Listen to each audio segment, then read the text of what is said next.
Et je rencontre régulièrement des jeunes couples et puis ils s'aiment beaucoup et puis par contre ils se posent parfois la question mais pourquoi ça marche pas aussi bien qu'on voudrait dans notre relation, dans notre façon de fonctionner ensemble.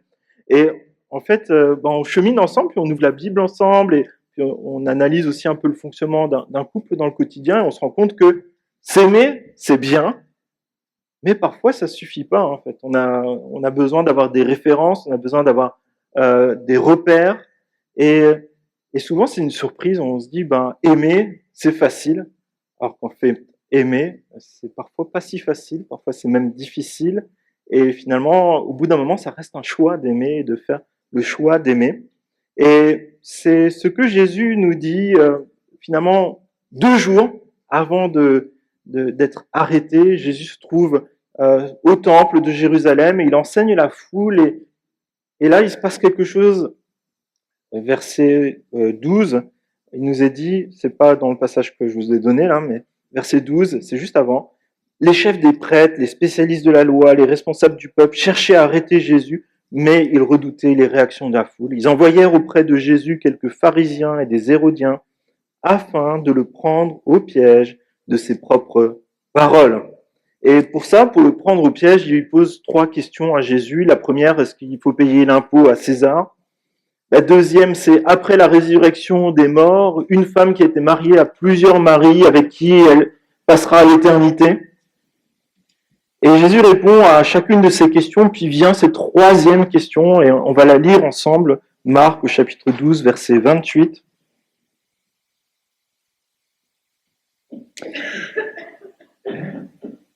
À vos souhaits.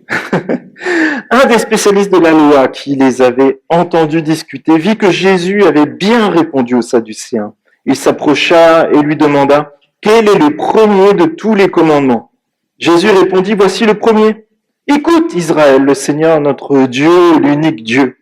Et tu aimeras le Seigneur ton Dieu de tout ton cœur, de toute ton âme, de toute ta pensée et de toute ta force. Voici le deuxième, tu aimeras ton prochain comme toi-même. Il n'y a pas d'autre commandement plus grand que cela. » Le spécialiste de la loi lui dit « Bien, maître, tu as dit avec vérité que Dieu est unique, qu'il n'y en a pas d'autre que lui, et que l'aimer de tout son cœur, de toute son intelligence, de toute son âme et de toute sa force, et aimer son prochain comme soi-même, c'est plus que tous les holocaustes et tous les sacrifices. » Voyant qu'il avait répondu avec intelligence, Jésus lui dit « Tu n'es pas loin du royaume de Dieu. » Et personne n'osa plus poser de questions.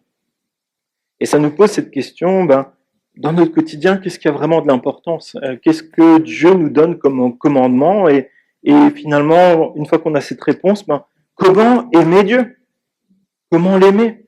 Comment aimer nos prochains dans le quotidien? Et je vous propose d'aborder toutes ces questions dans le cadre de notre série qu'on a commencé sur la vie d'Église et ce que nous souhaitons cultiver aussi dans la vie de l'Église. Et on a vu ces questions-là, l'adoration dans l'Église, la maturité spirituelle dans l'Église, la mission dans l'Église. Et aujourd'hui, je vous propose de faire un zoom par rapport à ce passage de comment vivre l'amour dans l'Église. Dans notre piété d'Église, comment cultiver l'amour, pas celui que nous on penserait qu'il faudrait, mais celui que la Bible nous engage et nous commande à vivre. Et on va voir que dans ce passage, le vrai disciple est celui qui démontre son amour pour Dieu et son frère selon la volonté de Dieu. Et ça nous engage à nous confier dans le fait que le plus important est d'aimer Dieu. Le plus important est d'aimer son frère. Le plus important est d'aimer Dieu. Mais il faut encore l'aimer selon la volonté de Dieu. Comment Dieu nous enseigne qu'il veut être aimé. Le spécialiste de la loi s'approche de Jésus et son but était certainement de piéger Jésus. Est-ce que c'est ça l'amour que Dieu commande? Et il pose une question très ambiguë parce qu'elle est au cœur de plein de débats théologiques. Tout le monde a son avis et plusieurs grands rabbins de l'époque ont des avis assez tranchés mais assez différents sur ce sujet. Quel est le plus grand commandement qui se trouve dans la Bible? Et les rabbins ont dénombré dans les 5 premiers livres de la Bible 613 commandements, 248 choses à faire et 365 choses à ne pas faire. Donc, on va les égrener les uns après les autres. J'espère que vous avez emmené vos post-it. C'est une blague, vous inquiétez pas. Mais c'est vrai que comment est-ce qu'on peut respecter des centaines de commandements, de choses à faire et ne pas faire, même en étant bien intentionné, même en ayant une bonne mémoire, on s'en sortirait pas, il faut être franc. Et c'est pas tout, parce que ces pharisiens et puis aussi ces rabbins, en fait, ils ont catégorisé les péchés par gravité. En fait, il y avait un peu les péchés mignons. Vous en connaissez des péchés mignons? Des péchés un peu plus lugubres, un peu plus sombres, et des péchés impardonnables. Et ça nous fait rigoler, ça peut nous paraître anodin, mais derrière la question du péché, il est question de vie et de mort. Et la façon de comprendre finalement qu'est-ce que c'est le péché, ça pose la question en fait de est-ce que Dieu, est-ce qu'il est assez puissant, est-ce que sa grâce est assez puissante pour nous sauver d'un péché qui est même très grave ou très petit? Est-ce que si on fait une grande bêtise, un péché grave, est-ce qu'on peut encore être sauvé si on a commis un meurtre? Et cette façon de penser, finalement, elle a marqué même l'histoire de l'Église chrétienne jusqu'à aujourd'hui, où dans certaines églises, on parle de péché véniel, c'est-à-dire que ça affaiblit la grâce de Dieu, mais sans la supprimer, mais on est un peu moins en relation avec Dieu, et des péchés mortels qui sont considérés comme plus graves, comme par exemple l'adultère, le meurtre, des violences. Et là, par contre, on a besoin d'une absolution. Mais comprenez bien que sur le fond, la question, elle est lourde de conséquences et qu'au final, en fonction de la culture qu'on peut avoir, on peut se dire, mais finalement, je suis fichu. J'ai fait telle bêtise, il n'y a plus rien qui peut me racheter. Et ça nous emmène à jamais être en paix avec Dieu. Ça nous emmène à tout le temps vivre dans l'angoisse, de vivre dans la tourmente. Pour d'autres, c'est peut-être des péchés qui paraissent petits, mais finalement qui prennent des proportions. Si on est vraiment cohérent devant Dieu, en fait, à chaque fois qu'on désobéit à un de ses ordres, volontairement ou involontairement. Si vous regardez dans l'Ancien Testament, il y a des péchés involontaires. Ouais. Imagine, tu vas dans un restaurant et tu repars, mais avec la mauvaise veste. Tu as volé. Tu n'as pas vérifié ton ticket de caisse et tu n'as pas payé ton coca avant de partir du restaurant. Péché. Ou peut-être tu commets un acte affreux, peut-être tu commets l'adultère, ou tu ignores les appels à l'aide de quelqu'un qui est en difficulté, peut-être qui est en détresse, quelqu'un qui va mourir. Du péché aussi. Et finalement, que ce soit grand ou petit, que ce soit des péchés passifs, involontaires ou volontaires, c'est du péché. Et Romains 6, verset 23 nous dit quoi? C'est quoi le salaire du péché? C'est la mort. Et un grand péché ou un petit péché nous conduit à la mort spirituelle, c'est-à-dire d'être loin de Dieu pour toute l'éternité, de plus avoir la possibilité d'avoir l'espoir que Dieu vienne nous chercher. Et mes amis, il y a une bonne nouvelle.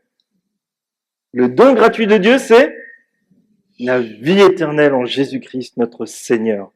Et seul Jésus peut restaurer ce qui a été brisé, peut aussi nous racheter de la mort pour nous amener à la vie éternelle avec lui. Alors pourquoi la loi? En Romains 5, verset 20,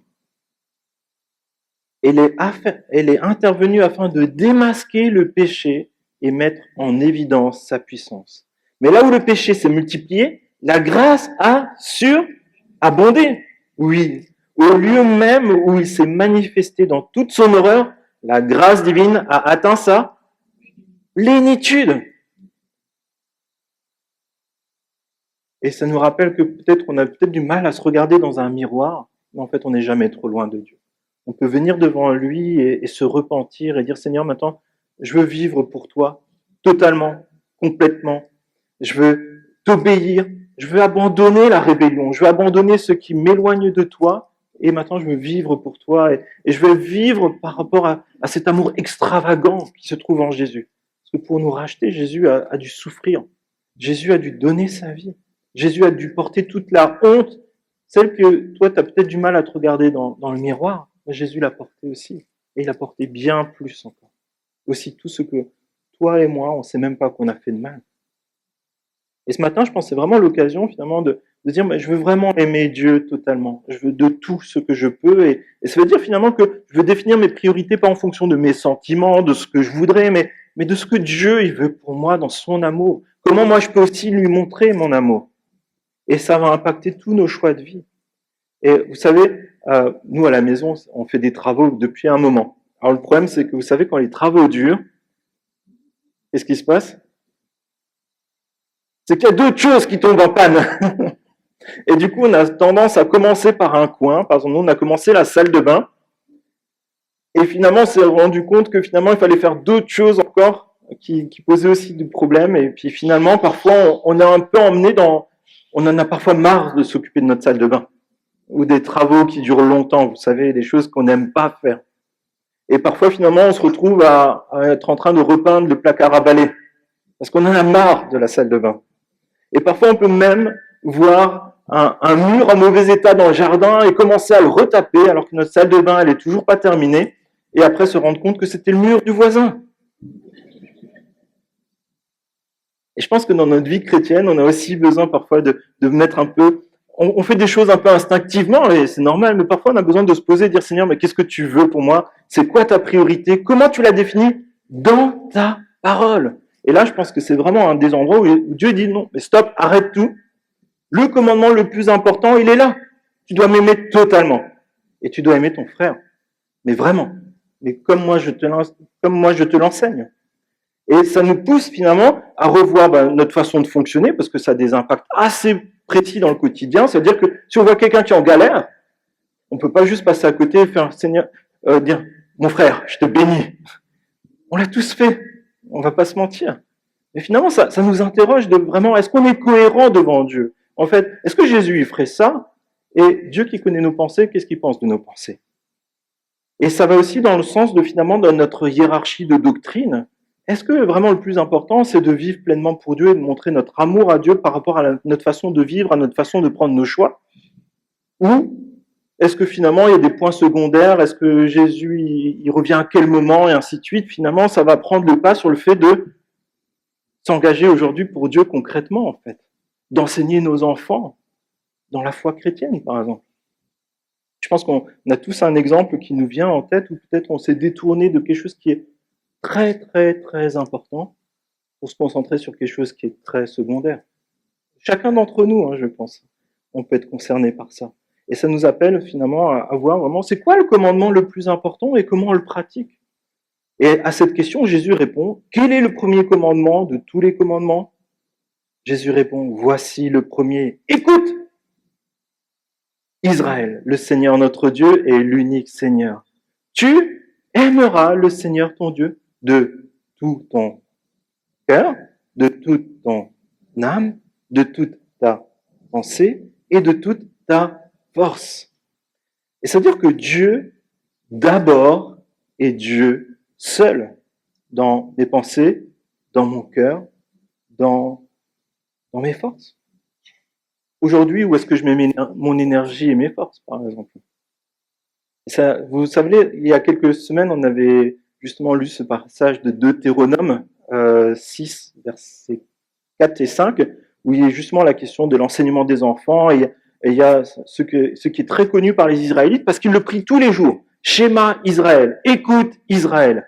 Et il y a une photo, je vous l'avais expliqué, avec ce voisin de train qui le matin installait ses boîtes en cuir sur le front, sur les bras, pour que ça soit ses pensées, ses forces qui appartiennent à Dieu, et dire en fait, dans tout ce qu'il fera avec ses pensées, avec ses mains, que ça soit pour la gloire de Dieu. Et les Israélites connaissent ça parce qu'ils le prient tous les jours. Comme quoi on peut prier tous les jours et finalement passer à côté des choses les plus importantes. On peut prier peut-être tous les jours le Notre Père et jamais le vivre. Et je pense qu'il y a des moments où Dieu nous dit, mais écoute. Et c'est très important pour le peuple juif de pouvoir prier ça, mais pour nous aussi, je pense. Comment est-ce qu'on peut le prier et surtout comment on peut le vivre? Parce que finalement, est-ce que Dieu, c'est vraiment celui chez qui on va tout chercher? Du temps de Jésus et même du temps de l'Ancien Testament, il y avait beaucoup de dieux étrangers autour du peuple d'Israël. Et par exemple, tu avais à faire un voyage en mer. Tu priais Neptune. Besoin de faire des vendanges, tu priais Bacchus. Besoin d'amour, tu priais Vénus. Tu pars à la guerre, tu pries Jupiter. Et aujourd'hui, où en est-on? Tu as besoin de rêver, Netflix. Tu as besoin d'amour, Tinder. Tu as besoin de voyager, TripAdvisor.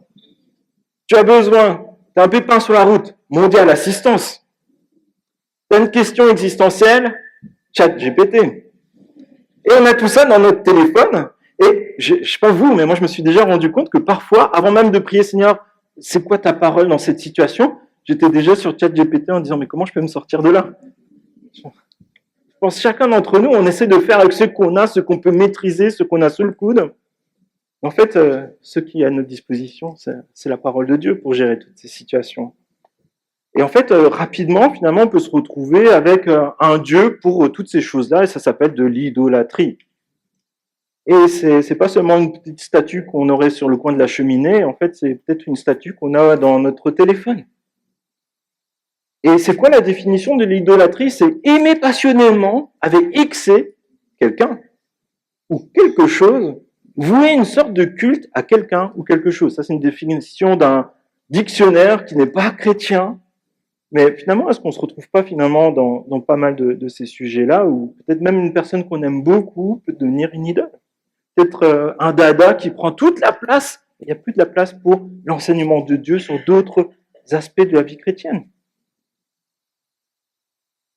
Et ça nous interpelle, si le plus grand commandement est d'aimer Dieu de tout ton cœur, de toute ton âme, de toute ta pensée, de toute ta force, ça implique finalement que les personnes, les activités, les biens qu'on a, notre affection, est-ce qu'elle est d'abord sur eux ou d'abord sur Dieu? Si on se pose juste 10 secondes, qu'est-ce qui a le plus d'importance aujourd'hui dans ma vie? Ce pourquoi je suis capable concrètement dans mon quotidien de faire des sacrifices. Est-ce que je fais autant de sacrifices pour Dieu, pour son royaume, que peut-être d'autres éléments de la vie quotidienne? Je pense qu'on serait tous repris si on y songeait réellement. Mais en fait, là, l'idée, c'est pas de vivre dans la culpabilité, c'est simplement de dire, écoute, c'est Dieu que je veux mettre en premier. C'est Dieu que je veux aimer de tout mon cœur. Et c'est vrai que si on fait pas ça, en fait, on a été créé pour aimer Dieu. On a été créé pour adorer et glorifier Dieu. Et c'est un peu comme si tu prenais ta voiture, elle a été créée pour rouler sur la route. Si toi, tu te dis, je veux la prendre et rouler dans un lac, ça va pas marcher. Tu vas couler. N'essaye pas. Mais parfois, dans notre vie chrétienne, alors qu'on a été créé pour adorer Dieu, on commence à adorer d'autres choses. Alors, ça veut dire quoi et comment aimer Dieu de tout son cœur? Dans la pensée hébraïque, parce que c'est les Juifs à qui Dieu a donné ça, donc il leur a parlé de manière à ce qu'ils comprennent ça. Le cœur, c'est pas le centre des émotions. Pour un Juif, si tu lui dis « je t'aime de tout mon cœur », il comprendra pas de la même façon que vous. Le cœur, c'est là où se trouvent pour nous les pensées, les réflexions, et là où on trouve notre connaissance. Et c'est pour ça qu'on utilise l'expression « apprendre par cœur ». C'est-à-dire que nous aimons Dieu avec notre réflexion. C'est pas seulement sentimental, c'est avec notre réflexion de constater combien Dieu est grand, combien il est bon. On l'a chanté.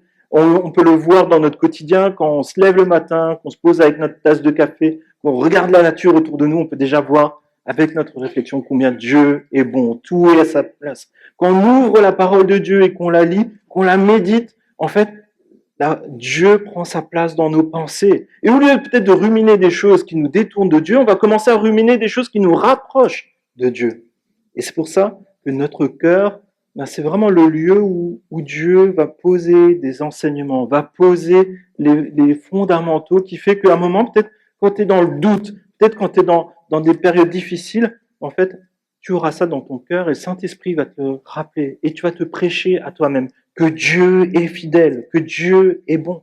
Et c'est un peu comme des bons amis. Vous savez, une des façons de voir quand on commence vraiment à avoir des bons amis, c'est quand, par exemple, au lieu de vous proposer une tasse de café, ils savent que vous supportez pas et vous donnent une tasse de thé. Avec Dieu, c'est un peu pareil. C'est plus on va connaître Dieu, plus on va donner à Dieu ce qu'il aime, ce qu'il veut. Et on va pas lui donner la tasse de café, on va lui donner la tasse de thé. Et c'est la même chose pour la façon dont il veut qu'on l'aime, qu'on l'adore. L'âme, c'est dans la façon de penser hébraïque, l'âme, c'est le siège de la vie, de la joie, des sentiments. Et c'est vraiment l'idée d'avoir un souffle de vie dans notre façon d'adorer Dieu, de le prier, de vivre pour lui. Et dans notre façon d'être animé par l'amour de Dieu. Et c'est vraiment notre motivation. Et ce matin, la question qu'on peut se poser, c'est où est la source de notre motivation et de notre joie pour adorer Dieu? Est-ce que c'est pour Dieu tel qu'il est réellement lui? Ou est-ce que c'est des choses externes qui vont fabriquer notre joie? Et mes amis, plus on va avoir une reconnaissance de qui est Dieu, de tout ce qu'il nous donne dans le quotidien, une reconnaissance qui est fondée sur sa parole et sur la vérité, plus notre joie va venir, plus notre joie va être orientée vers Dieu et pas dépendre des situations, des personnes, des circonstances. Lorsque Paul dit qu'il est dans la joie, on est en train de faire l'épître de Philippiens avec Herbert qui prêche sur ce texte, sur ce livre-là. Et en fait, Paul, il parle tout le temps de joie. Il est en prison et la situation de l'église de Philippe, elle n'est pas beaucoup mieux. Alors, souvent, on rappelle déjà que Paul, il est en prison. Pourtant, il est dans la joie pour les Philippiens. Mais la situation de l'église de Philippe, c'est ils ont une persécution externe et ils souffrent de la part des autorités, de la population païenne. Et voilà, déjà à l'extérieur de l'église, il y a de la pression. C'est une cocotte minute. Paul, il met en garde dans Éphésiens 3 contre des faux enseignements qui tentent de garder des rites et des pratiques qui doivent sauver les chrétiens. Mais ils sont déjà sauvés par Jésus.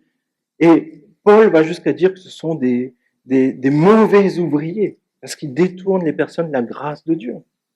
Et puis il y a des tensions internes et Paul exhorte à l'unité, à l'humilité et il rappelle justement à Éphésiens 2,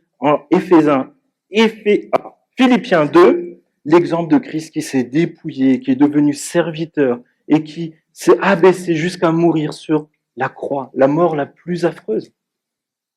Quand Paul parle de joie dans cette église-là, c'est pas une joie des circonstances qui sont joyeuses, c'est la joie de leur salut. C'est la joie de savoir que Dieu est fidèle, que Dieu est là. Et c'est ça, aimer Dieu de toute son âme, c'est de trouver cette joie et cette paix surnaturelle qu'on pourra trouver que en Dieu. Et le fait de manifester cette joie spirituelle, ça va nous permettre d'aimer Dieu réellement. Ça va créer des actes.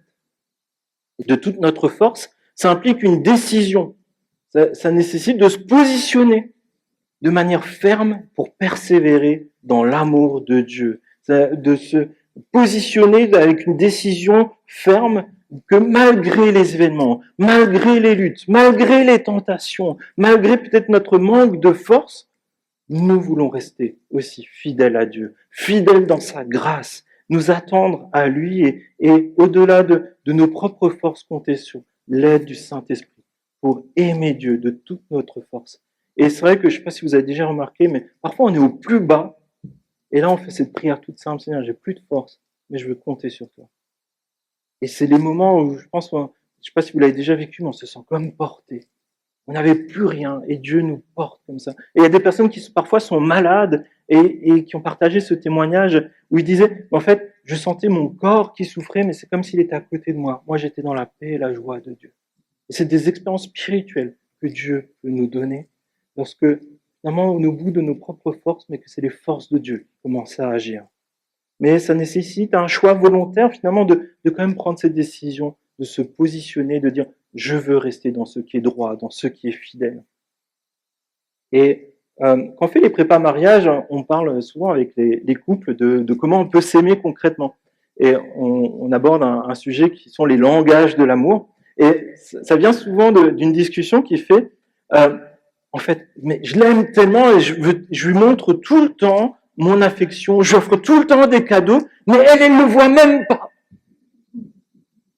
Et alors elle dit oui, souvent c'est la femme, elle dit oui, mais tu m'offres ces cadeaux et je te remercie pour ça, mais moi ce que je voudrais c'est surtout que tu me donnes des paroles gentilles, des paroles bienveillantes.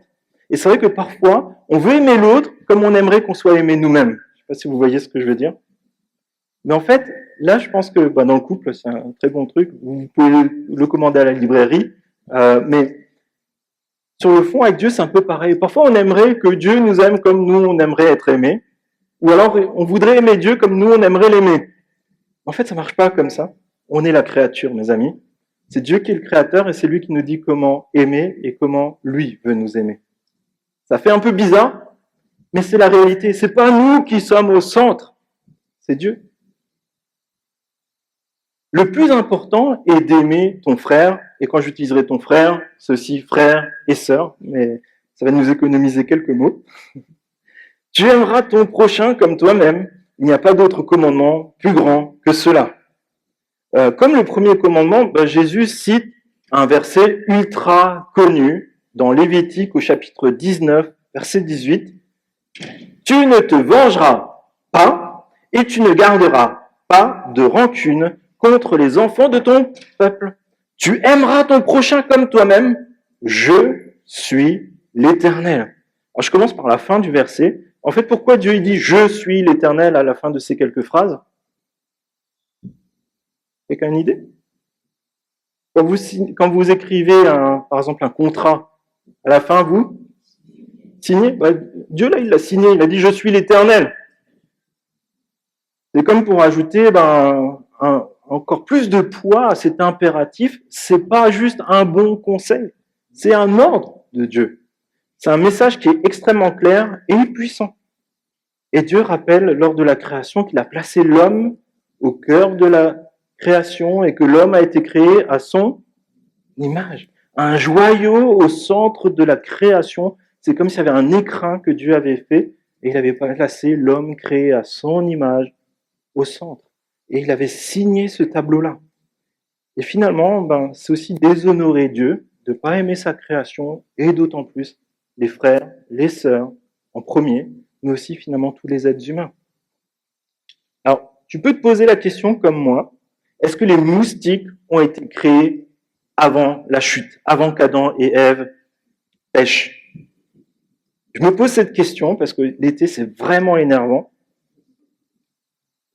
Mais je peux t'assurer que les hommes, ton voisin, ton collègue, ton conjoint, les habitants de notre région, et d'autant plus les frères et sœurs dans l'Église, Dieu les a voulus. Jésus a donné sa vie par amour pour eux. Dieu les a aimés jusqu'à l'extrême par Jésus et son sacrifice. Et ça nous amène aussi à les aimer comme Dieu le désire. Et je propose d'aborder ça de manière assez pratique maintenant. Et on va prendre quelques passages bibliques qui nous révèlent un peu comment est-ce qu'on peut aimer nos prochains, comment la parole de Dieu nous y invite. Et il y a un passage qui s'appelle la règle d'or, qui se trouve en Matthieu chapitre 7, verset 12. Tout ce que vous voudriez que les hommes fassent pour vous, vous aussi, faites-le de même pour eux, car c'est ce qu'enseignent la loi et les prophètes. Ça, c'est Jésus qui l'enseigne. Et il y a ce côté de faire le bien, et c'est le plus important, et il y a aussi le côté de ne pas faire le mal. Donc ça veut aussi dire ne fais pas à l'autre ce que tu voudrais pas qu'on te fasse. C'est recto verso. Et donc aimer ton prochain, ça veut dire refuser de commettre des actes horribles, y compris des meurtres, y compris en parole. Je ne sais pas si vous vous rendez compte aujourd'hui le nombre de personnes qui subissent du harcèlement. À l'école, on parle que de ça. Les enfants font ça, mais les adultes, où en sont-ils? Et nous, en tant que chrétiens, où en sommes-nous? Comment est-ce que nous veillons à nos paroles pour ne pas commettre de meurtre? C'est-à-dire aussi refuser l'adultère, y compris dans nos pensées, refuser de voler, refuser de porter des faux témoignages, ne pas demander à d'autres ce que nous ne serions pas prêts à faire nous-mêmes. Et ça inclut également tout ce qui est de nos langages, calomnier, murmurer, médire. Et finalement, on se retrouve devant 3 choix, chacun d'entre nous. On peut être passif et ne rien faire, et c'est un choix sur lequel Dieu peut nous prendre. Ne rien faire, c'est une décision. C'est bon de se le rappeler par moment. Ne rien faire, d'être passif, c'est aussi une décision. Et Dieu nous jugera aussi sur notre passivité. La deuxième chose, c'est qu'on peut être actif dans la destruction. On peut être actif pour faire le mal, le péché, et on peut être actif dans la bénédiction, l'encouragement, la générosité, vivre à l'image de Jésus, aimer comme Jésus. Et mes amis, on est appelé en tant que disciples de Jésus à être actifs dans la bénédiction. Il n'y a que ces trois choix. Soit on est actif, soit on est passif, et soit on est actif dans la destruction, soit on est actif dans la bénédiction. Et ça ne se fera pas tout seul. C'est pour ça qu'on a besoin d'aimer Dieu de toute notre pensée, de toute notre âme et de toutes nos forces. Et ton prochain, aimer ton prochain, ça veut dire honorer les parents. Honorer des parents en leur faisant du bien. Aider celui qui est dans le besoin pour qu'il soit pas dans la détresse. Encourager celui qui est triste. Se réjouir avec celui qui est dans la joie. Vous trouvez ça dans Romains 12. Ne pas accabler celui qui est dans la tourmente. Jésus dit qu'il ne brisera pas le roseau cassé et n'éteindra pas le lumignon qui fume. Et son disciple, le disciple de Jésus, lui aussi va redresser, encourager, pas écraser. Si tu vois quelqu'un qui est seul, installe-toi à côté de lui. Peut-être prends du temps, passe du temps avec lui, invite-le pour un café, un repas. Et ça arrive aussi d'avoir des avis différents, y compris dans l'Église. Mais c'est un choix personnel de ne pas rentrer en conflit, de ne pas se laisser emmener par l'amertume, la vengeance, que notre cœur y soit totalement pour Dieu. Si on commence à y mettre d'autres choses, c'est plus totalement pour Dieu. Et c'est pas une suggestion de Dieu, c'est pas un conseil de Dieu, et j'ai envie de dire, c'est même pas un ordre de Dieu, c'est un commandement de Dieu. Et pourquoi Jésus met ces deux commandements l'un à côté de l'autre? C'est parce qu'il dit, en fait, je mets des guillemets, mais il y a d'une certaine façon autant de poids à aimer ton prochain que dans le commandement de ne pas commettre de meurtre. Et alors, comment aimer et comment ne pas faire de mal? On va commencer par ne pas faire de mal. C'est ne pas s'entre-déchirer. Dans Galates, au chapitre 5, versets 13 et 15, il est dit, « Frères et sœurs, c'est à la liberté que vous avez été appelés. Seulement ne faites pas de cette liberté un prétexte pour suivre les désirs de votre nature propre. Au contraire, soyez par amour serviteurs les uns des autres. En effet, toute la loi est accomplie dans cette seule parole. Tu aimeras ton prochain comme toi-même. Mais si vous vous mordez et vous dévorez les uns les autres, attention, vous finirez par vous détruire les uns les autres. » La base de l'amour, c'est déjà d'éviter de mordre, de déchirer, de faire du mal ou de faire trébucher d'autres. Et souvent, et je pense qu'il faut l'aborder d'une façon simple, ça commence par la langue. C'est un vrai défi pour tout le monde, chrétien ou pas, et chrétien depuis 2 jours ou chrétien depuis des décennies. Et pourtant, l'épître de Jacques est très clair sur ces sujets-là. Et on va le lire.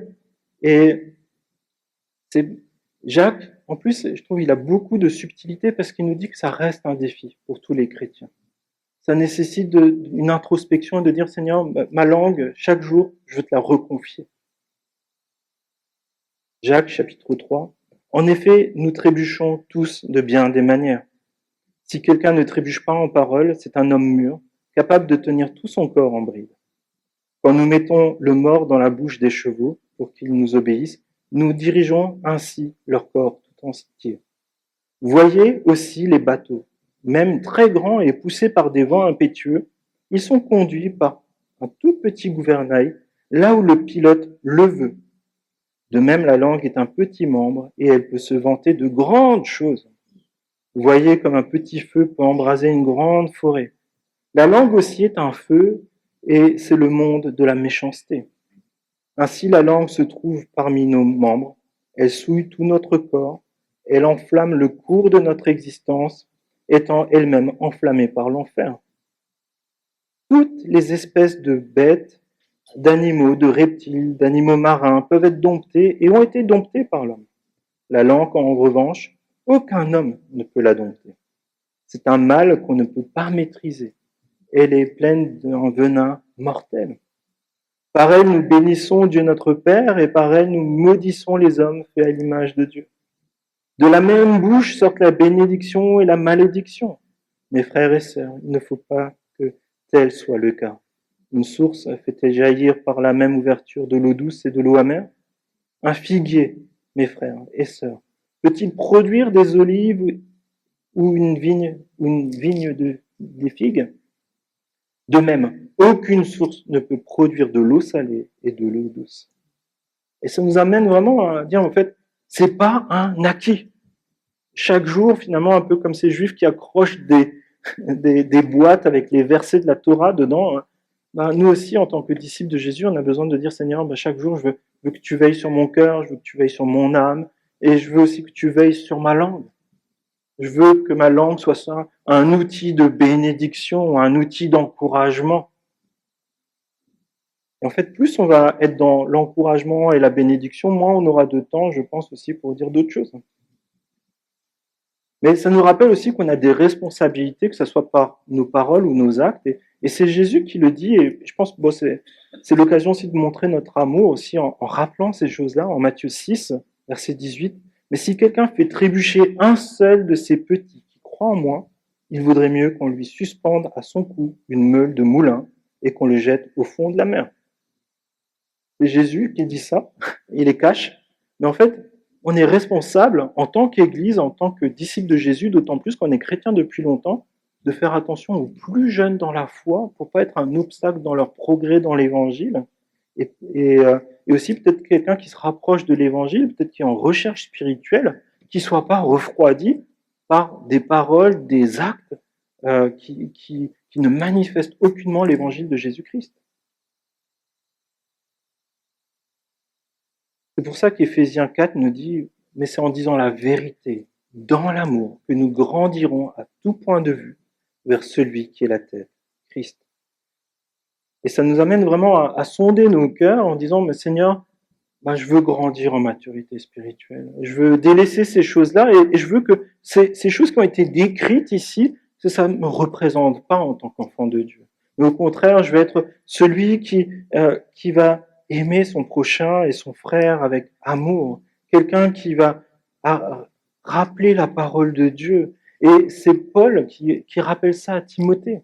C'est pourquoi je t'en supplie devant Dieu et devant le Seigneur Jésus-Christ, qui doit juger les vivants et les morts au moment de sa venue et de son règne. Prêche la parole. Insiste en toute occasion, qu'elle soit favorable ou non. Réfute, reprend, encourage. Fais tout cela avec une pleine patience et un entier souci d'instruire. 1 Corinthiens 4, quand Paul écrit à l'église de Corinthiens, qui est vraiment déstructurée, il les reprend et il rajoute cela. Ce n'est pas pour vous faire honte que j'écris cela, mais pour vous avertir comme mes enfants bien-aimés. Et Dieu, c'est ce Père qui veut notre bien et qui nous reprend et qui nous rappelle ce que lui désire pour nous, pour ses disciples et pour son Église. C'est pas pour nous mettre la honte, c'est parce qu'il nous aime et il veut être glorifié par nous.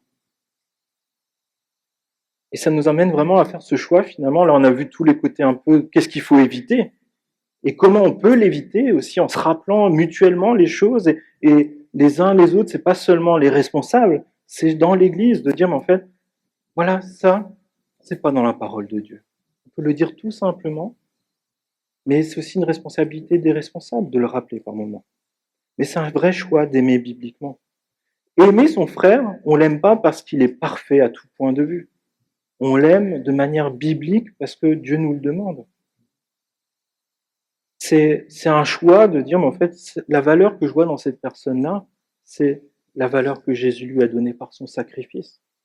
Et je veux l'aimer en conséquence. Alors c'est sûr qu'on deviendra peut-être pas meilleur pote avec tout le monde. C'est pas ce que nous demande la Bible. Mais la Bible nous encourage au respect mutuel, à l'encouragement mutuel, à la fraternité mutuelle et à pleurer avec ceux qui pleurent, se réjouir avec ceux qui se réjouissent, à user de bons sentiments, à nous faire du bien les uns aux autres. Et pour ça, on n'a pas besoin d'être les meilleurs potes. On a juste besoin de pratiquer l'amour qui vient de Dieu. Et ça vient pas d'un sentiment, mais ça vient souvent d'un choix de dire, en fait, cette personne-là, elle a la valeur que Jésus lui a donnée. Alors ça peut prendre du temps, on ne change pas forcément tout du jour au lendemain, mais quel petit pas je peux faire aujourd'hui pour faire un pas de plus vers peut-être une personne ou peut-être dans une façon de fonctionner dans mon quotidien? Qu'est-ce que je peux confier à Dieu? Et pour aimer vraiment les uns et les autres, plus on connaîtra Dieu, plus on saura comment aimer la personne. Parce qu'on se rappellera déjà que Dieu nous a aimés, peu importe dans la situation dans laquelle on était.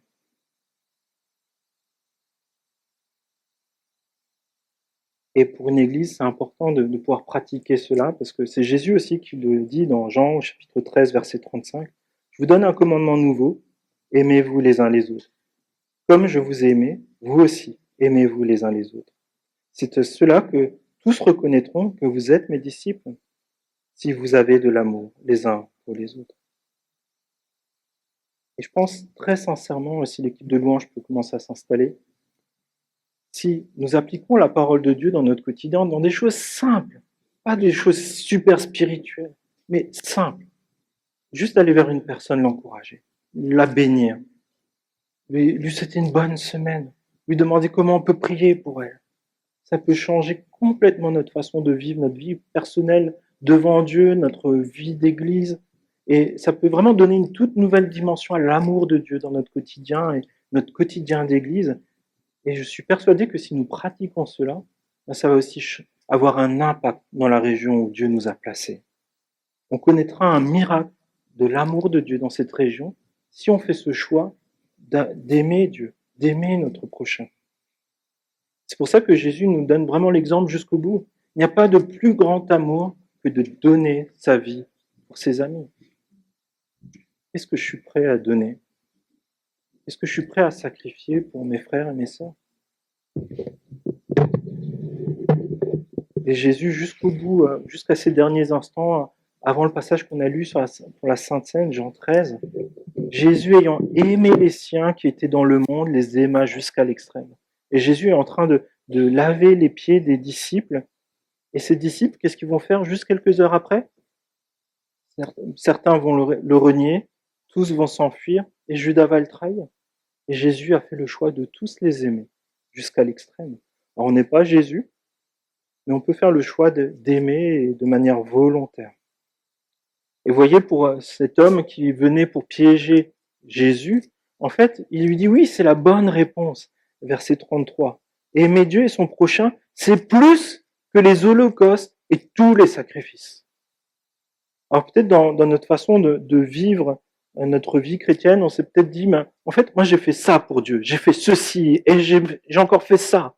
Moi je prie comme ça, je me lève la nuit pour faire ceci, cela, et on peut courir de gauche à droite et finalement faire plein de sacrifices. Mais est-ce que c'est les sacrifices que Dieu nous a demandé de faire?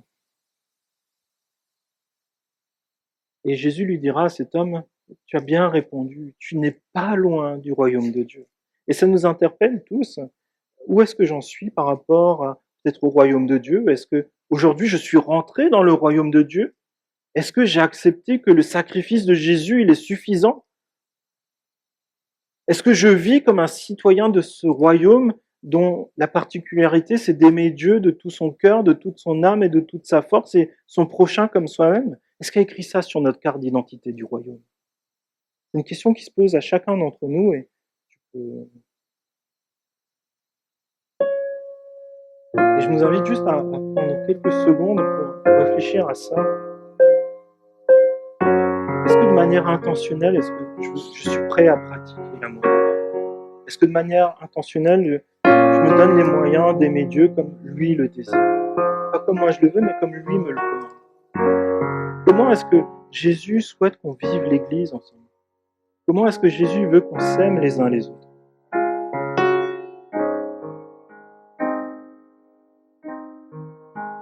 Pour un couple, ce qui fait l'amour et la stabilité du couple, c'est pas de jamais se disputer. l'amour dans le couple, c'est de vivre pour l'autre et de vivre pour le couple, pour vivre pour la famille. Et aujourd'hui, dans notre relation avec Dieu, est-ce qu'on peut dire tout? Alors, on est tous en chemin et aucun d'entre nous n'est parfaitement arrivé, mais est-ce qu'on peut dire, Seigneur, je veux vraiment tout te donner? Est-ce qu'on peut vraiment se rappeler aussi tout l'amour extravagant que Dieu nous a donné? Qu'il a donné aussi et manifesté par rapport à notre frère et sœur qui est à côté de nous. Si on se tourne à gauche, à droite, est-ce qu'on peut dire, en fait, je vois dans cette personne tout l'amour que Dieu a donné, un amour qui est extravagant, un amour qui est puissant, un amour qui s'est donné librement. Et je vous invite à juste prendre quelques secondes pour remettre ça à Dieu, peut-être un domaine où peut-être vous pouvez donner une part, pour donner à Dieu, peut-être une chose où vous voulez demander pardon à Dieu, peut-être une chose où vous voulez prendre une décision pour Dieu, pour vivre votre amour pour Dieu différemment, peut-être votre vie d'église différemment.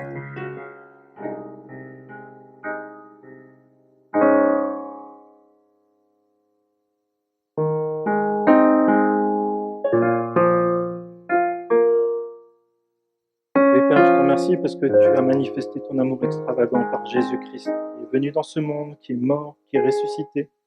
Et cet amour extravagant, tu nous invites aussi à continuer de le vivre dans notre quotidien de chrétiens, de disciples, mais aussi dans notre vie d'église et aussi dans notre témoignage dans toute cette région. Et tu vois bien que par nous-mêmes, nous manquons d'âme, nous manquons de force, nous manquons de tellement de choses. Mais Seigneur, nous savons aussi que nous avons tout en toi. Et ce matin, nous voulons nous tourner vers toi et te demander tout à nouveau de nous remplir de ton esprit, de nous remplir de ton amour, de ta joie, de ta paix, Seigneur. Et que ta parole produise du fruit et pour l'éternité, Seigneur mon Dieu. Je te prie, s'il te plaît, que tu transformes nos cœurs, que peut-être là où il y a peut-être de l'amertume, peut-être des choses qui ne te plaisent pas, Seigneur, je te prie qu'on puisse te le déposer ce matin. Parce que nous ne voulons pas vivre pour nous-mêmes, mais nous voulons vivre pour toi.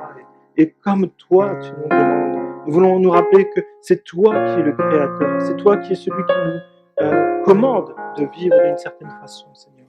Et nous te disons, Seigneur, que nous te sommes soumis en tant que disciples de Christ, nous te sommes soumis en tant qu'Église, que toi tu bâtis, que toi tu as placé ici pour cette région. Et Seigneur, je te prie que vraiment tu fasses ton œuvre de transformation dans nos cœurs, dans nos pensées, dans nos actions, dans nos paroles, Seigneur.